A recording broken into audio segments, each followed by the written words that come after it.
to see in his dream. You need to realize that your detours were for someone else's benefit. What do you mean by that?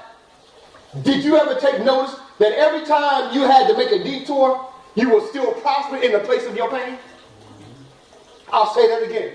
Every time you had to make a detour, you still were prospering in the place of your pain. Even though the tears were streaming down your face, you still were prospering. Even when you couldn't even muster up a word to say, you still were prospering. Why? Because God says, I'll never leave you, nor forsake you. Also, you need to be able to understand, this is why you had to take the detour. Because that young woman would have never experienced a father's love. Because that young man needed to know what a real man looks like and how a real man functions. Because that little child never grew up in a home to experience a mother's care. You took the detour to show a single parent that them and Jesus can raise productive children.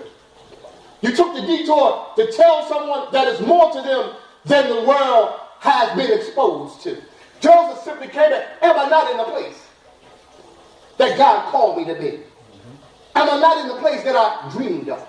And you and I need to be able to understand, if you're able to go through the process, you're going to wind up in a place where God always saw you. That's why every time you close your eyes, you dream about it. That's why every time you wake up, you dream about it. That's why when you're walking through the day, you have day visions. Why? Because it is a reality. Also, this is what I love about David. About Joseph. He was able to say this, oh, I love this. Because he's able to call, and he says, but as for you, you meant evil against me. But God meant it for good, in order to bring about, as it is this day, to save many people alive. Understand that Satan can't undermine your destiny.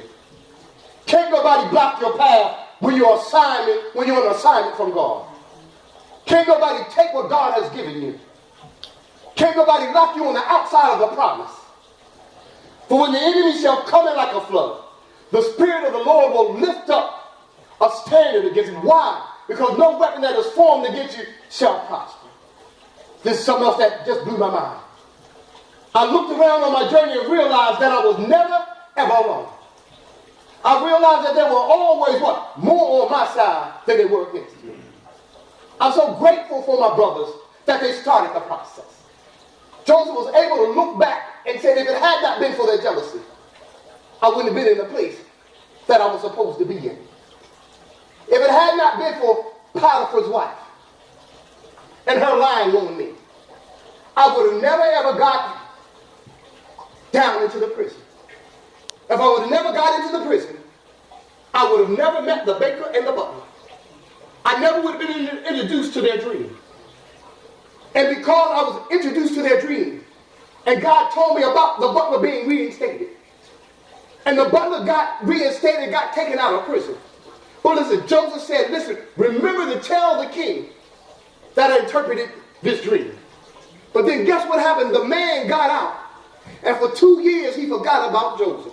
Isn't that amazing that sometimes when you help some people out and it no longer hurts anymore, they forget about you? Oh, I love being pastor. Can I say this? You came and you didn't even know your name. You came and you didn't even know what the day of the week it was. Oh, but through prayer and fasting, guess what? You found out your name, found out what day of the week it is. Guess what? Now you're grown. Don't need me no more. That's okay. But this is what I love about Joseph. Joseph sit there. He sat in that prison for 2 years, waiting to be delivered. You know what? That's a good thing. Pastor, what do you mean that was a good thing? While he was there waiting, he realized, guess what? My deliverance is not going to come from a man. My deliverance is going to come from my God. And every now and then, when you and I are going through certain situations, guess what? There's no need for us to think that a man going to do something for me, a woman going to do something for me, my kids going to do something, my job going to do something for me, my intellect going to do something. Every now and then, you just have to sit there, wait on the Lord, and be of good courage. Be still and know that I'm God. So what happens? Now, he interprets the Pharaoh's dream, and now he's in the place that he always looked at, the place that he always dreamed for, the place that he always hoped for. And guess what happened? He was able to say, now I finally realized that all things work together for good To them that love God, to them who are called according to the purpose that God has. Listen, this is what you. He walked out and left you with the kids. Oh, I gave you 10, 12 good years in this marriage. You left me. Took all the furniture and moved by the time I got back home from work. All. I came in to help you raise all the kids. They all through college now. Now don't nobody know my name. Lost all my respect. But all things work together for my good. And when you're able to realize that what God has given you, you'll understand why the devil tried to kill you. That's why he tried to kill us when we weren't saved. That's why he tried to mess up with our minds. Why? Because he knew that we had a purpose in our lives. And that's what I love about Jesus Christ. That when he came down here on the earth, he came in the world looking for you and looking for me. And because he was God's only begotten son, the brethren that he created got jealous of him. And when they got jealous of him, what did they do? They lied on him. They dragged him from judgment hall. The judgment hall, they crucified him on a cross called Calvary. They took him down to a tomb that they thought was a pit. But guess what? On the third day, he rose up with all power in his hand. And what can I say? That all things work together for my good. Why? Because he lives. Guess what? I don't have to deal with the penalty of sin. Because he lives. Guess what? He is my joy every day. Because he lives. I don't have to depend on nobody but me and my God. Because he lives. Guess what? You can walk out. You ain't never got to come back. But guess what, Sister Jackie? The Lord promised me that he'll never leave me nor forsake me. All things work together for my good. Sometimes you need people to walk out of your life so that when they walk out of your life, you can find yourself. All things work together for my good. Amen. The process is about cultivating you. It's about developing you. It's about showing you what you're made of. It's about letting you know who and whom you are. The dream was initiated by God's grace and his mercy. You were kept through all the turmoil, through his grace and through his mercy. Here's the key. Your endurance is connected to your destiny. That's why he says, listen, and be not weary in well-doing. Why would he say that? Because you won't get tired sometimes. Be not worried. Why? I'm trying to live the best way that I can. I see these other jokers that care less about my God. And it seems like they're prospering. And be not weary. God, it seems like I'm giving everything and I'm feeling empty. And be not weary in well-doing. Here. For in due season you shall reap if you fail not. Your endurance is connected to your destiny.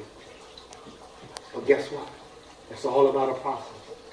And someone has to initiate the process. So guess what? Don't try to hide your favor. Expose your favor. Because favor will draw your betrayers.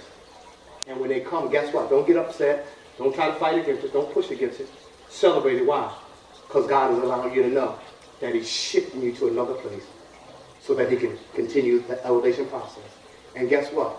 We talked about it last week in closing. Talked about a spin cycle. No one keeps washing the same clothes over and over and over.